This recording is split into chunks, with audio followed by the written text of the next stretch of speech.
Hi there, these comments are for AP, and I am Michael. I am from OTC, OnlineToeflCourse.com, right? You're one of my online TOEFL course students, and specifically, you are one of my TOEFL Writing Bootcamp course students. Right here, right? You joined my course just about a month ago, and you've been working so hard ever since and making me busy, but that's a good thing because the more busy I get, I think the better you're going to get because we're going to be working together and collaborating, and your writing will get sky high. Okay, so I have the writing rubrics here, and I want to put you in the 4 area, but I'm going to put you at 3.75 out of 5. 24 points out of 30. It's a pretty good score. I know you're capable much higher than this, so I don't think you fully exactly addressed the task about creativity. So I think maybe you had some problems with sentence formation, and you could probably have done a little bit better job addressing the task. All right, let's take a look at your essay here. So schools need to encourage students to be more creative and use their imagination to be successful people, right? But then if you look at your thesis, you don't say that much about creativity. That's the problem.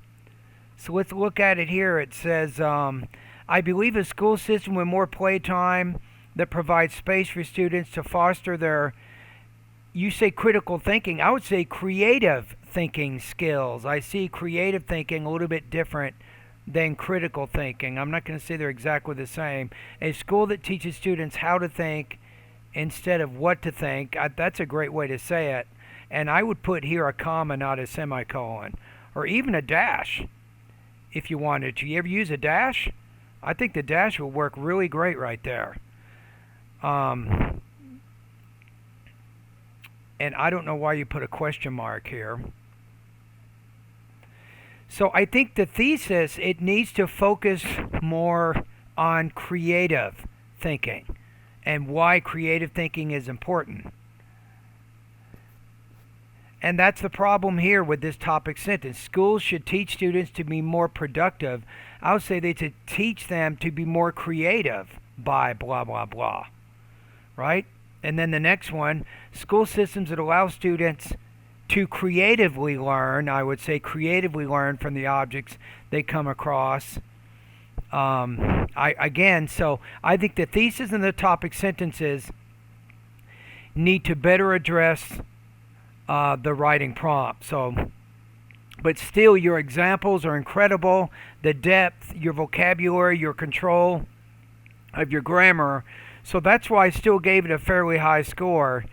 Had you not had such good writing skills, you would have probably been around a 3.0. But you definitely have really good writing skills, but I just don't think you fully addressed this task. Now, the other question is, you had a question about writing introductions and how to write a good introduction. Am I right? So I actually wrote... I have at my TOEFL blog at Better TOEFL Scores, I put together a lesson a while back on this one. It's called TOEFL Example Introduction here. So it talks about how you can provide what we call the context. For example, the problem that you're addressing, or then you include your position or thesis, and then you state your main points, the overview of your argument. If you do these 3 things, that's going to give you a pretty good introduction. So let me show you what it sounds like. It says, a tourist has 1 week to visit your country. What location do you think the tourist should visit? Explain why visiting that place would be so important. Use specific reasons and examples to support your choice. So the first thing you could do is provide context, and you did that in your introduction. So I don't know why you're asking me this question. You did a pretty good job with that. Your thesis did not really clearly address the writing prompt. That's where you ran into trouble. But it says, first of all, you should provide some context so that your audience can understand what you're going to be writing about. There are numerous places in our countries that have historical importance and are worth visiting. However, I would personally recommend a place that has all the natural attraction that one should relish to experience a rather unforgettable moment of a lifetime. So that is the context. Then state your position. Tourists coming to my country should visit Eastern Saudi Arabia. In Eastern Saudi Arabia, Eastern Saudi Arabia is a place known as in Eastern Saudi Arabia is a place known as Al Ula, which is becoming an increasingly popular tourist attraction for people across the globe. Right? So then you're stating the position. Then you forecast your argument. In Al Ula, I would recommend visiting this beautiful heritage village because of the hospitality of the locals, the ancient Elviant mountain, and the delicious traditional food that they offer. So then that's it. So to answer your question, writing an introduction, you have to focus in three areas. One, you provide some context to your writing prompt. Two, you state your position. And then finally, you forecast your argument. And once you have this, then the topic sentences become very easy to write. Write your topic sentences based on your thesis. For example, hospitality in Al Ula Heritage Village is one of the alluring qualities that tourists will appreciate. Right? So basically here, this is a topic sentence from my first body paragraph, and it simply restates what we said in the thesis. Then point number 2, in addition, ancient Elviant Mountain is another aspect of Al Ula Heritage Village that tourists will want to see. And that basically restates the second point in the thesis. And then the third point, last but not least, tourists will enjoy the traditional plethora of cuisine offered by the locals in Al Ula Heritage Village, such as their special Arabic coffee. Right? So then this idea is restating the food point that's made in the thesis. Now, I know you guys at YouTube, but Michael, what about I have several reasons to support my point of view. In this essay, I will discuss my reasons in subsequent paragraphs. I know you see those thesis statements, but they're just not very focused.